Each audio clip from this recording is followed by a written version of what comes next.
Sekonder ambalajımız Sayın Bakanım. Kaç tane var? 10 flakon var efendim. 50 doz ihtiva etmektedir efendim. Bir flakonda 5 doz, 10 flakon vardır, 50 doz vardır. Bir sekonder ambalaj içerisinde Sayın Bakanım.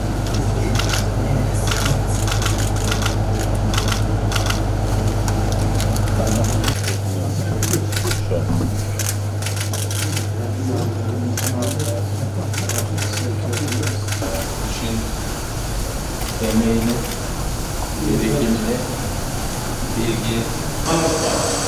Çok güzel arada yakıt bütün arasında.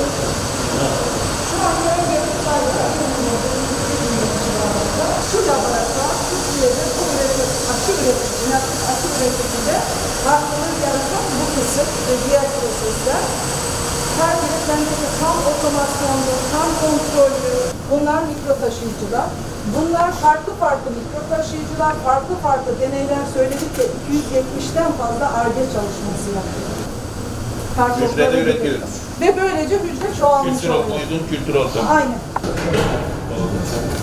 Sonra damatrin edeceğiz. Diğer tarafta artık yemek bir antijen olduğu halinde azalacak.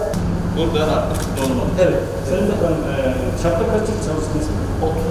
30 yıl sadece bu filtrasyon ve İşin yapamıyoruz. Evet.